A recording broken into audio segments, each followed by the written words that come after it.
اور social media جدید دور کا ہائیڈ پارک ہے، اس سے زیادہ کچھ نہیں۔ اور کیا اپوزیشن حکومت کے خلاف تحریک چلانے کے لیے تیار ہے یا پھر اپوزیشن کی حکمت عملی کیا ہوگی، اس پر بات کر رہے ہیں۔ شاہ زیب خانزادہ کے سوالوں کا جواب دے رہے ہیں Rana Sanaullah. Watch this. Opposition بار بار حکومت کے خاتمے کی تاریخیں دیتی ہے، احتجاجی تحریکیں چلانے کا اعلان بھی کرتی ہے، مگر اپوزیشن جماعتوں کے اپنے اندر اعتماد کا واضح فقدان نظر آ رہا ہے۔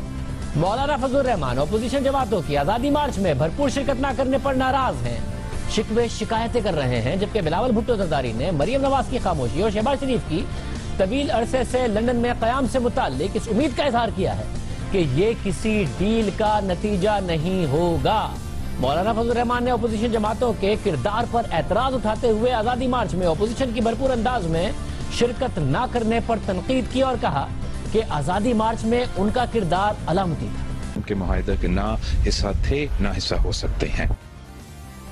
مولانا فضل الرحمان آزادی مارچ میں ساتھ نہ دینے پر اپوزیشن جماعتوں پر تنقید کر رہے ہیں۔ بلاول بھٹو زرداری کہہ رہے ہیں کہ کسی غیر جمہوری عمل کا حصہ نہیں بنیں گے، نہ ہی کسی اور سلیکٹڈ کو قبول کریں گے۔ مولانا کے اس دھرنے سے نون لیگ اور پیپلز پارٹی کی قیادت کو فائدہ پہنچا، یہ تاثر عام ہے۔ نواز شریف، مریم نواز، آصف زرداری باقاعدہ طور پر رہا ہوتے نظر آئے ضمانت پر، پھر رہائی کے بعد خاموش بھی رہے، اب تک ہیں۔ ان دونوں رہنماؤں کی طرف سے نہ تو اپوزیشن کے اعتراضات کے جواب دیے جا رہے ہیں اور نہ ہی حکومت کے الزامات پر۔ ملین ڈالر کویسچن یہ ہے کہ شہباز شریف پر یا پھر پیپلز پارٹی پر اب اعتبار کون کرے گا؟ کیا مولانا فضل الرحمان ایک سوراخ سے دوسری بار خود کو ڈسوانے کے لیے تیار ہوں گے؟ سب سے اہم بات یہ ہے کہ کیا اپوزیشن حکومت کو گرانے کے لیے ایک ہو سکتی ہے؟ مجھے اس پر تھوڑا شک ہے۔ اپوزیشن احتجاجی تحریک کے ذریعے حکومت کو گھر بھیجنے کے لیے دھرنا دے گی یا کوئی اور تحریک چلائے گی؟ مجھے نہیں لگتا۔ مسلم لیگ نون یا کوئی اور سیاسی جماعت ان حالات میں حکومت سنبھالنے کو تیار نہیں۔ میں ذمہ داری سے کہہ رہا ہوں۔ مولانا نے دو بڑی جماعتوں کو اسلام آباد میں دھرنا دیا، لیکن بعد میں وہ بھی یہ کہتے پائے گئے کہ ان کا ساتھ نہیں دیا گیا۔ اب وہ دوبارہ تحریک چلانے کی باتیں کر رہے ہیں اور اس بار انہوں نے دو بڑی جماعتوں سے خود کو علیحدہ کر لیا ہے۔ اب مولانا فضل الرحمان کو تو یہ علم نہیں کہ یہ جب وہ حکومت میں آئے گے تو انہیں کس قسم کے مسائل کا سامنا کرنا پڑے گا، جس طرح پی ٹی آئی کو پتہ نہیں تھا کہ جب وہ حکومت میں آئیں گے تو کون سے پاپڑ بیلنے پڑیں گے، لیکن پیپلز پارٹی اور مسلم لیگ نون کو اچھی طرح پتہ ہے کہ اگر وہ حکومت میں آئے تو انہیں کرنا کیا پڑے گا۔ اب مسلم لیگ نون کا خیال یہ کہ ان کے اور پیپلز پارٹی کے بغیر اپوزیشن کی کوئی ویلیو نہیں، تو میرے نزدیک اپوزیشن میں بھی اعتماد کا فقدان ہے۔ پیپلز پارٹی اور مسلم لیگ نون دونوں میں سے کوئی جماعت، یہی دو بڑی جماعتیں ہیں، وہ اتنی سنجیدہ نظر نہیں آتی جتنے مولانا فضل الرحمان ڈٹرمن نظر آتے ہیں، کیونکہ مولانا کو پتہ نہیں کہ آگے کتنی بڑی کھائی ہے۔ اپوزیشن تحریک کا تاثر ضرور دے رہی ہے لیکن عملی طور پر اس کا حصہ بنتی ہوئی نظر نہیں آتی۔ تو پچھلی بار کی طرح اس بار بھی مولانا کو پورا کیک کھاتے کوئی نہیں دیکھے گا۔ اگر مولانا تحریک چلائیں گے تو اس کا حصہ بننے کی خواہش ضرور سامنے آئے گی، لیکن عملی طور پر کیا ہوگا وہ اگر آپ پچھلا ریکارڈ دیکھ لیں تو سامنے آ جائے گا۔ آج کے لیے اتنا ہی، کل پھر حاضر ہوں گے مزید خبروں، تبصروں، تجزیوں کے ساتھ۔ پرانا خلاف رئیس افتخار کاظمی کو اجازت دے، اپنا بہت بہت خیال رکھیں۔